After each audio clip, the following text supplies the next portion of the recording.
Hello everyone, welcome back to our YouTube channel. Today is 96th day of our RBPO and Clerk 100 Days Challenge. तो friends, सुबह उठकर मैंने current affairs किया था और current affairs करने के बाद मैंने एडिटोरियल की क्लास की थी। देन मैंने इंग्लिश पेपर से खुद से पढ़ा भी था और हाँ, इसके बाद फिर मैंने इंग्लिश की क्लास की थी क्योंकि IBPS क्लर्क के भी एग्ज़ाम लाइनअप है, तो मैं इंग्लिश की क्लास को मिस नहीं कर रही हूँ। नहीं तो फिर एग्ज़ाम में थोड़ा प्रॉब्लम होगा। इंग्लिश अगर आप नहीं करते हो तो आप भूल जाओ कि आप कट ऑफ क्लियर कर सकते हो प्री के, क्योंकि IBPS क्लर्क की कट ऑफ बहुत हाई जाती है और मेरे स्टेट में तो 80 प्लस ही जाती है, तो कोई स्कोप नहीं है इंग्लिश को आप स्किप करो। तो इसलिए मैं इंग्लिश भी साथ साथ पढ़ते चल रही हूँ।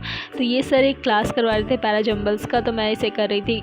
ये क्लास मैं इसलिए कर रही हूँ क्योंकि इससे मुझे अच्छे खासे क्वेश्चंस मिल जा रहे हैं प्रैक्टिस के लिए, और क्लास के थ्रू इंग्लिश के रूल्स भी रिवाइज़ हो जा रहे हैं या तरीका समझ में आ रहा है कि कैसे कौन से क्वेश्चंस को अटेम्प्ट करना है जिससे इंग्लिश की स्पीड मेंटेन रहे। और इसे कंप्लीट करने के बाद फिर मैंने मैथ्स की प्रैक्टिस की थी।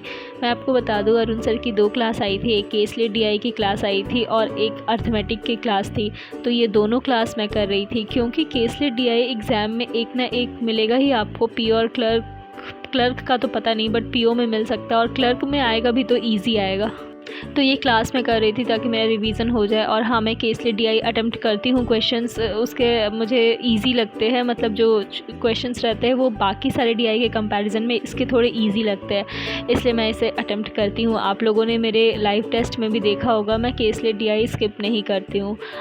तो इसे करने के बाद फिर मैंने अर्थमेटिक किया था। अर्थमेटिक सर काफ़ी लेंदी करवा रहे हैं, पता नहीं क्यों, बट ठीक है, अगर RRB में PO में आ गया तो उसकी भी हैबिट बनी रहेगी। तो फिर मैंने एक मॉक दिया था, एक PO का एक क्लर्क का। और हाँ, अभी मैं ओलिव बोर्ड से मॉक दे रही हूँ क्योंकि मुझे उसका लेवल ठीक लग रहा है। और मैं आप लोगों को भी सजेस्ट करूँगी कि ज़रूरत से ज़्यादा टफ मॉक्स मत दीजिएगा इन दिनों, क्योंकि आप डीमोटिवेट हो जाओगे। और एक PO एक क्लर्क इतना मॉक सफिशिएंट है, और बाकी के टाइम आप एनालिसिस कीजिए, देखिए आपके कौन से टॉपिक्स वीक है उस पर वर्क कीजिए। ज़्यादा मॉक देने की ज़रूरत नहीं है। बस दैट्स ऑल। कल फिर मिलते हैं। Thank you so much for watching.